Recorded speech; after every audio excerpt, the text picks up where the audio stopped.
नमस्कार दोस्तों, राधे राधे। कैसे हैं आप लोग? उम्मीद करती हूँ बहुत अच्छे होंगे।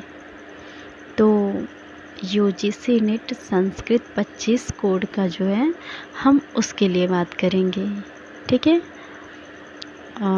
जैसा कि आप लोग स्क्रीन पर देख भी रहे होंगे कि हमने यूजीसी नेट संस्कृत का पाठ्यक्रम दिख रहा होगा आपको, हम वो देखेंगे, ठीक है। तो पहले हम बता दें कि आज हम इस वीडियो में क्या बात करने वाले हैं। तो हम पहले सिलेबस देखेंगे और किस तरीके से हम दिसंबर की तैयारी करेंगे, हम वो देखेंगे, ठीक है। अब एग्ज़ाम तो हो गया, फिर हम रिज़ल्ट का वेट करने से अच्छा है कि हम अपनी तैयारी फिर से स्टार्ट कर दें। यदि रिज़ल्ट हो जाता है तो भी अच्छी बात है, और नहीं होता है तो भी अच्छी बात है, हम तैयारी तो शुरू कर दें अपनी, ठीक है। तो जैसा कि हम जानते हैं, समय तो अब बहुत कम रह चुका है। तो इतने कम समय में और इतना बड़ा सिलेबस संस्कृत का, अब पूरा साहित्य ही पढ़ने बैठेंगे तो 6 महीने कम से कम लग जाएंगे मूल से। तो हम मूल तो नहीं देख पाएंगे। तो हम कैसे तैयारी करेंगे बताते हैं इस वीडियो में, आपको लास्ट तक बने रहिएगा। पहले आज तो हम पाठ्यक्रम देखेंगे, उसके बाद हम प्रश्नोत्तरी शुरू करेंगे, ठीक है। हम मूल नहीं पढ़ेंगे। यदि आपको मूल पढ़ने की इच्छा है तो आप मतलब खुद से भी पढ़ सकते हैं, या फिर अन्य चैनलों पे बहुत अच्छी तैयारी करवाई गई है, आप वहाँ से कर सकते हैं। हम यहाँ पर तो प्रश्नोत्तरी ही देखेंगे आज पाठ्यक्रम, उसके बाद से हम प्रश्नोत्तरी शुरू कर देंगे। यूनिट वाइज करेंगे, जैसे कि हमारे सिलेबस में तो 10 यूनिट है, लेकिन यदि हम उनको मोटे मोटे तौर पर देखें तो वो आपका वेद, दर्शन, व्याकरण और साहित्य इन 4 भागों में हो जाता है। तो हम यूनिट वाइज भी देखेंगे और संपूर्ण पेपर के तरीके से भी देखेंगे। अभी तो यूनिट वाइज से देखेंगे, ठीक है। 1-2 महीने, जब 1 महीने रह जाएगा एग्ज़ाम का, तो हम संपूर्ण पेपर की तरह देखेंगे, ठीक है। अभी हम यूनिट वाइज से देखेंगे। तो पहले हम सिलेबस डिस्कस करते हैं, ठीक है। वैसे आप लोगों ने सिलेबस देख ही लिया होगा, लेकिन हम शुरू कर रहे हैं तो सिलेबस देख लेते हैं एक बार, क्या क्या है हमारे सिलेबस में, ठीक है। जैसा कि आप लोग देख रहे हैं पाठ्यक्रम, ठीक है।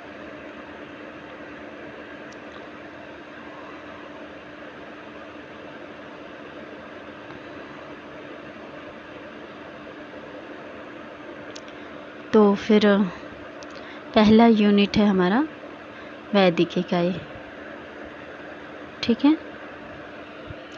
वैदिक इकाई में सबसे पहले हमको क्या पढ़ना है? वेदों का काल निर्धारण।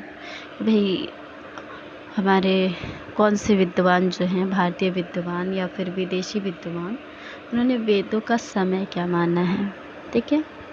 ये हो गया मैक्स मूलर, ए वेवर, जैकोबी, बाल गंगाधर तिलक, एम विंटरनेस और भारतीय परंपरागत विचार, ठीक है। ये सारी चीज़ें आपको देखनी है। उसके बाद हमको पहले यूनिट में ही ब्राह्मण साहित्य देखना है, संहिता साहित्य देखना है, आरण्यक साहित्य देखना है, ये सारा कुछ देखना है, ठीक है। उसके बाद हम समाद सूक्त पर आ जाते हैं। समाद सूक्त तो आपको वाचन ही करना पड़ेगा, और इनका सूक्त संख्या और मंडल संख्या और कितने मंत्र हैं, ये सारी चीज़ें आपको देखनी होंगी, ठीक है। हम प्रश्नोत्तरी में सारी चीज़ें देखेंगे। और वेदांग में आपका है शिक्षा, कल्प, व्याकरण, निरुक्त और छंद और ज्योतिष, ये आपके सारे वेदांग हैं, ठीक है। अब हम दूसरी इकाई पे आते हैं। दूसरी इकाई भी पहले, जैसा हम जानते हैं, पहले दूसरी इकाई आपका वेद से है, तीसरी चौथी दर्शन से है, 5वीं 6वीं व्याकरण से, इस तरीके से है। तो दूसरी इकाई में भी पहले सूक्त लगे हुए हैं। तो आपका सूक्तों का विशिष्ट अध्ययन पहली इकाई में तो आपको सामान्य अध्ययन करना था, और दूसरी इकाई में आपको विशिष्ट अध्ययन करना है, ठीक है। तो विशिष्ट अध्ययन में आप देख सकते हैं ये सारे सूक्त लगे हुए हैं, और ये ऋग्वेद से रिलेटेड था, ये यजुर्वेद, अथर्ववेद, ठीक है। इसके बाद आपका ब्राह्मण साहित्य के प्रतिपाद्य विषय, उनके प्रकार, ये सारे याग दे रखे हैं, आपको वो सारा कुछ देखना है। अग्निहोत्र, अग्निष्टोम, 10 पूर्णमास यज्ञ, ये सारी चीज़ें। उसके बाद आपका उपनिषद साहित्य देखना है, ठीक है। उपनिषद में आपका ईश, कठ, केन, बृहदारण्यक, तैत्तिरीय और श्वेताशतर उपनिषद देखना है। फिर उसके बाद आप आ जाते हैं वैदिक व्याकरण, निरुक्त एवं वैदिक व्याख्या पद्धति। ऋक्, प्रातिशाख्य के अनुसार भी आपको चीज़ें देखनी हैं। संध्याक्षर, समानाक्षर, संध्याक्षर, अघोष, सूक्ष्म स्वर, भक्ति, यम, रक्त, संयोग, प्रग्रह और रेफित, ये सारी चीज़ें आपको देखनी है। उसके बाद आपको देखनी है निरुक्त। निरुक्त का पहला, दूसरा, इसमें आपके नाम, आख्यात, उपसर्ग, निपात, ये सारी चीज़ें आपको देखनी है, ठीक है। अब हम आ जाते हैं निरुक्त के अध्ययन के प्रयोजन, ठीक है। निरुक्त अध्ययन के प्रयोजन और निर्वचन के सिद्धांत और शब्दों की व्युत्पत्ति, ये सारे जो शब्द दे रखे हैं, आचार्य, वीर, हृदय, गो, समुद्र, वृत्त, ये सारे चीज़, मेघ, वाक, उदक, नदी, अश्व, अग्नि, जात, वेदस, वैश्वानर, निघंटु, इन सब शब्दों की हमको व्युत्पत्ति देखनी है, ठीक है। और इसके बाद निरुक्त का 7वां अध्याय जो दैवत कांड के नाम से है, उसको भी देखना है। और वैदिक स्वर, उदात्त, अनुदात्त, स्वरित, ये भी देखनी है। और वैदिक व्याख्या पद्धति, इतना आपको वैदिक साहित्य में देखना है, ठीक है, पहली और दूसरी यूनिट में। अब हम आ जाते हैं तीसरी इकाई में। तो आपका जैसा कि तीसरा और चौथा इकाई दर्शन से है, तो तीसरी इकाई में आपको दर्शन का सामान्य परिचय देखना है, ठीक है, जिसमें आपके चारवाक, जैन, बौद्ध, सांख्य, योग, न्याय, वैशेषिक, पूर्व मीमांसा, उत्तर मीमांसा, मुख्य रूप से आपके यही दर्शनों को देखना है, तो हम इन्हीं को देखेंगे। अब चौथी इकाई में जो है वो दर्शन साहित्य का विशिष्ट अध्ययन देखना है, ईश्वर कृष्ण की सांख्य कारिका, और इसमें आपका बाकायदा टॉपिक भी बताया गया है, सत्कार्यवाद, पुरुष स्वरूप, प्रकृति स्वरूप, सृष्टि क्रम, प्रत्यय सर्ग, कैवल इत्यादि आपको देखना है। वेदांत सार, सदानंद जी की वेदांत सार देखनी है। और अन्नम भट्ट का तर्क भाषा अथवा केशव मिश्र की अन्नम भट्ट का तर्क संग्रह अथवा केशव मिश्र की तर्क भाषा देखनी है, ठीक है। उनके अनुसार भी आपका पदार्थ, कारण, प्रमाण और प्रमाण्यवाद और प्रमेय देखना है आपको, ठीक है। इसके बाद हमारे आते हैं आपके लोंगाक्षी भास्कर जी। लोंगाक्षी भास्कर जी का अर्थ संग्रह देखना है, अर्थ संग्रह इनका। और पतंजलि महाभाष्यकार जो पतंजलि हैं, इनका योग सूत्र देखना है हमको। योग सूत्र में भी चित्त भूमि, चित्तवृत्तियाँ, ईश्वर का स्वरूप, वे योग के अंग, समाधि और कैवल्य, ये सारी चीज़ें आपको देखनी है, ठीक है।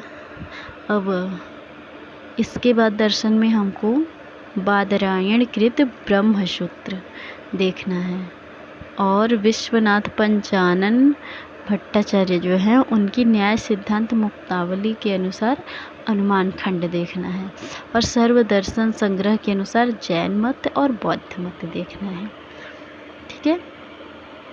अब हम 5वीं इकाई में आ जाते हैं। 5वीं इकाई में आपको सामान्य परिचय, जैसा कि 5वीं इकाई सामान्य परिचय का है, तो ये हमारे जो व्याकरण के आचार्य हैं, पाणिनि, कात्यायन, पतंजलि, भर्तृहरि, वामन, जयादित्य, भट्टोजी दीक्षित, नागेश भट्ट, जैनेन्द्र, कैयट, शाकटायन, हेमचंद्र सूरि, सारस्वत व्याकरणकार इत्यादि आचार्यों के सामान्य परिचय, अर्थात इनकी रचनाएं, माता पिता, गुरु, जन्मस्थान और ये सारी चीज़ें इनके बारे में देखनी है समय, ठीक है। और पाणिनीय शिक्षा को भी हमको देखना है और भाषा विज्ञान में आप इसको देख सकते हैं, ये सारी चीज़ें देखनी है हमको। अब छठी इकाई में आ जाते हैं। छठी इकाई व्याकरण का विशिष्ट अध्ययन है।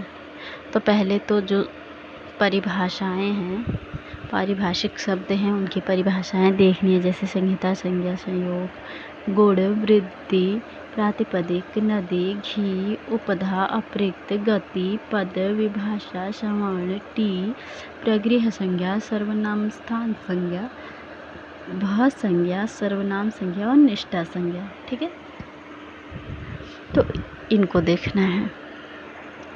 इसके बाद आपको संधि देखना है। संधि में अच संधि, हल संधि, विसर्ग संधि, लघु सिद्धांत कौमुदी के अनुसार देखना है, ठीक है। अब इसके बाद सुबंत देखना है, हलंत देखना है और समास देखना है। आपका समास किसके अनुसार देखना है?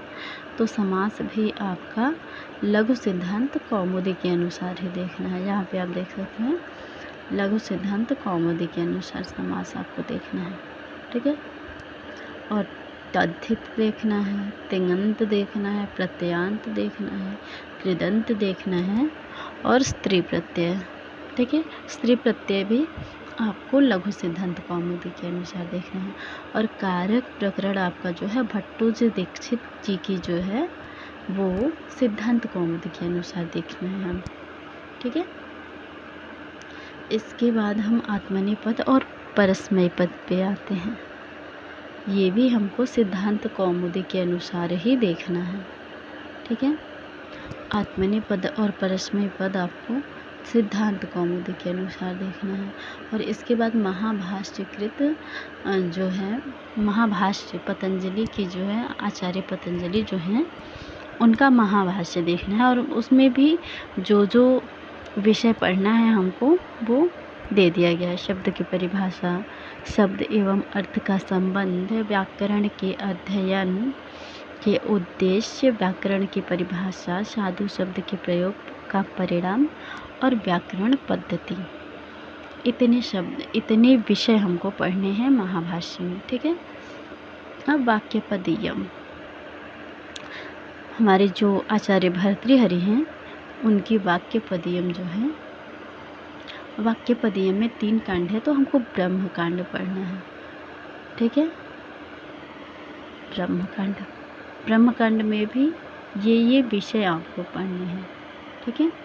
पूरा ब्रह्म कांड नहीं, जितना विषय इसमें सम्मिलित हैं वही पढ़ना है।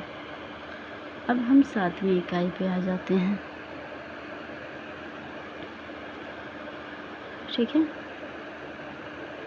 आपकी 7वीं इकाई जो है साहित्य से संबंधित है। तो 7वीं इकाई भी जैसा कि आपका सामान्य परिचय ही है, तो संस्कृत साहित्य का काव्य शास्त्र एवं छंद परिचय, ये सब सामान्य परिचय ही है। तो भास, महाकवि भास, अश्वघोष, कालिदास, शुद्धृत, विशाखदत्त, भारवी, माघ, हर्षवर्धन, बाणभट्ट, दंडी, भवभूति, भट्टनारायण, बिल्हड़, श्रीहर्ष, अंबिका दत्त व्यास, पंडिता छमारा, वी राघवन, श्रीधर भास्कर, वाडेकर जी, ठीक है। इसके बाद काव्य शास्त्र जो है, इसमें रस संप्रदाय को देखना है, अलंकार संप्रदाय को देखना है, रीति संप्रदाय को देखना है, ध्वनि संप्रदाय को देखना है, वक्रोक्ति संप्रदाय और औचित्य संप्रदाय को देखना है, ठीक है। पाश्चात्य काव्य शास्त्र में आपको अरस्तु, लॉन्जाइनस, क्रोंचे इत्यादि को देखना है। और थोड़ा बहुत हम प्लेटो को भी देख सकते हैं, जो कि प्लेटो अरस्तु के गुरु थे, ठीक है। अब हम एक मिनट,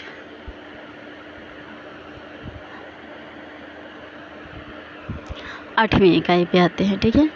8वीं इकाई में बहुत सारे ग्रंथ लगे हुए हैं आपके बाकायदा, और 8वीं इकाई का आपको विशिष्ट अध्ययन भी करना है। पद्य में आपके हो जाएंगे बुद्ध चरितम, रघुवंशम का प्रथम सर्ग, किरातार्जुनीयम का प्रथम सर्ग, शिशुपाल वधम का प्रथम सर्ग और नैषधीय चरितम का प्रथम सर्ग। ठीक है। और नाटक में आपको देखने हैं स्वप्नवासवदत्तम, अभिज्ञान शाकुंतलम, वेणी संहार, मुद्रा राक्षस, उत्तर रामचरितम, रत्नावली, मृक्षकटिका। ठीक है। अब हम गद्य काव्य में देखते हैं। गद्य काव्य आपको 10 कुमार चरितम का अष्टम उच्छ्वास पढ़ना है, हर्ष चरितम का पंचम उच्छ्वास पढ़ना है और कादम्बरी का शुकनाशोपदेश पढ़ना है आपको। ठीक है। चंपू काव्य में आपको नल चंपू पढ़ना है, नल चंपू का प्रथम उच्छ्वास पढ़ना है। और इसके बाद आपको साहित्य दर्पण में काव्य की परिभाषा पढ़नी है, काव्य की अन्य परिभाषाओं का खंडन जो आचार्य विश्वनाथ ने करा है वो देखना है हमको। शब्द शक्ति में संकेत ग्रह, अभिधान, लक्षणा और व्यंजना देखनी है। काव्य के भेद देखना है जो चतुर्थ परिच्छेद के अनुसार है। श्रव्य काव्य में आपके गद्य, पद्य, मिश्र और काव्य के लक्षण आपको देखने हैं। ठीक है। अब इसके बाद हमको काव्य प्रकाश का कुछ विषय देखना है। काव्य प्रकाश के अनुसार क्या क्या देखना है हमको, तो काव्य के लक्षण, प्रयोजन, हेतु, काव्य के भेद, शब्द शक्ति, अभिहितान्वयवाद, अन्विता विधानवाद, रस स्वरूप एवं रस सूत्र विमर्श, रस दोष पढ़ने हैं, काव्य गुण पढ़ने हैं, व्यंजनावृत्ति की स्थापना पंचम उच्छ्वास के अनुसार देखनी है। ठीक है। अब अलंकार भी देखने हैं हमको। देखते हैं कौन कौन सा अलंकार देखना है। अलंकार आपको वक्रोक्ति, अनुप्रास, यमक, श्लेष, उपमा, रूपक, उत्प्रेक्षा, समासोक्ति, अपनुति, निदर्शना, अर्थांतरन्यास, दृष्टांत, विभावना, विशेषोक्ति, स्वभावोक्ति, विरोधाभास, संकर, संसृष्टि अलंकार। ठीक है। ये सारे आपको अलंकार देखने हैं। इसके अलावा आपको ध्वन्यालोक का प्रथम उद्योग देखना है। आचार्य हमारे जो आनंदवर्धन है उनका ध्वन्यालोक जो है उसका प्रथम उद्योग देखना है। और वक्रोक्ति जीवितम कुंतक की जो है उनका प्रथम उन्मेष देखना है। आचार्य भरत जो हैं उनके नाट्य शास्त्र का दूसरा और छठा अध्याय देखना है हमको। ठीक है। और 10 रूपक आचार्य धनंजय के प्रथम एवं तृतीय प्रकाश को देखना है। ठीक है। अब छंद देख लेते हैं हम। छंद आपका है, एक मिनट, आर्या, अनुष्टुप, इंद्र वज्रा, उपेंद्र वज्रा, वसंत तिलका, उपजाति, वंशस्थ, द्रुत विलंबित, शालिनी, मालिनी, शिखरिणी, मंदाक्रांता, शार्दूल विक्रीडित और श्रद्धरा। ये सारे आपको छंद देखने हैं। अब इसके बाद नौवां इकाई उसमें हमको सामान्य परिचय देखना है। तो सामान्य परिचय में इतिहास, पुराण, धर्मशास्त्र, अभिलेख इत्यादि भी देखने हैं। से रामायण देखना है। रामायण में विषय वस्तु, काल, रामायणकालीन समाज, परवर्ती ग्रंथ के प्रेरणा स्रोत, साहित्यिक महत्व, रामायण के आख्यान वगैरह देखने हैं। और वही सारी चीज़ आपके महाभारत में भी देखनी है। और पुराण भी लगे हुए हैं। तो पुराण में आपको पुराण की परिभाषा, महापुराण, उपपुराण, पौराणिक सृष्टि विज्ञान और पौराणिक आख्यान देखना है। ठीक है। और स्मृतियों का सामान्य परिचय। ठीक है। अर्थशास्त्र का सामान्य परिचय देखना है और अर्थशास्त्र का विशिष्ट अध्ययन आपको 10वीं यूनिट में लगा हुआ है। और लिपि में आपको ब्राह्मी लिपि का इतिहास एवं उत्पत्ति का सिद्धांत पढ़ना है। अभिलेख का सामान्य परिचय देखना है आपको, ठीक है। ये सारी चीज़ें हम देखेंगे लेकिन प्रश्नोत्तरी के माध्यम से, ठीक है, क्योंकि अब परीक्षा में 3 महीने बचे हैं। हम दिसंबर को छोड़ ही दें तो 3 ही महीने हमारे पास बचे हैं। इसमें हम प्रश्नोत्तरी के ज़रिए पूरा सिलेबस कवर करेंगे, ठीक है। और बाकी आप यदि मूल से देखना चाहें, इतना कम समय में तो हो नहीं पाएगा, लेकिन आप थोड़ा थोड़ा खुद से भी देख सकते हैं और अन्य चैनलों से भी देख सकते हैं, ठीक है। अब 10वीं इकाई देखते हैं। 10वीं इकाई में आपका विशिष्ट अध्ययन करना है, जिसमें कौटिल्य के अर्थशास्त्र का प्रथम जो है विनयाधिकारिक और मनुस्मृति भी देखना है। मनुस्मृति का पहला, दूसरा और 7वां अध्याय देखना है और याज्ञवल्क्य स्मृति का व्यवहार अध्याय देखना है, ठीक है। लिपि तथा अभिलेख, गुप्तकालीन तथा अशोककालीन ब्राह्मी लिपि देखना है हमको, ठीक है। अशोक के अभिलेख, प्रमुख शिलालेख और प्रमुख स्तंभ लेख देखना है, ठीक है। अब आपके मौर्योत्तरकालीन अभिलेख, ठीक है। कनिष्क के शासन वर्ष 3 का सारनाथ बौद्ध प्रतिमा लेख, रुद्रदामन का गिरनार शिलालेख, खारवेल का हाथी गुम्फा लेख, इन सबको बहुत अच्छे से पढ़ना है हमको, क्योंकि यहाँ से प्रश्न हमेशा पूछे जा रहे हैं, तो हम इनको भी देखेंगे प्रश्नों के माध्यम से, ठीक है। गुप्तकालीन अभिलेख, गुप्तकालीन एवं गुप्तोत्तरकालीन अभिलेख, ठीक है। समुद्रगुप्त का इलाहाबाद स्तंभ लेख, यशोवर्मन का मंदसौर शिलालेख और हर्षवर्धन का बांसखेड़ा ताम्रपट्ट अभिलेख, पुलकेशियन द्वितीय का ऐहोल शिलालेख भी देखना है हमको, ठीक है जी, ऐहोल शिलालेख, ठीक है। तो हमने सिलेबस दिखा दिया, आपको बता दिया क्या है सिलेबस। पूरा सिलेबस आप अच्छे से एक बार देख लें, ठीक है, क्योंकि सिलेबस से ही आपके पेपर में 5 से 6 प्रश्न या कभी कभी तो 10 प्रश्न केवल सिलेबस को देख के आ जाते हैं। तो आप सिलेबस को बहुत अच्छे से देखें, ठीक है। और सिलेबस बिल्कुल आपको हमने सिलेबस देख लिया है, अब इसको ऊपर नीचे करके अच्छे से देख लीजिए, याद कर लीजिए सिलेबस को, ठीक है, और लिख लीजिए। अब कल से हम 10 ही प्रश्न लेके आएंगे या 20 ही प्रश्न लेके आएंगे, उसका विस्तृत चारों ऑप्शन का व्याख्या करते हुए देखेंगे हम, ठीक है। और प्रश्न ऐसे होंगे जो आपको परीक्षा की दृष्टि से लाभप्रद हो, ठीक है।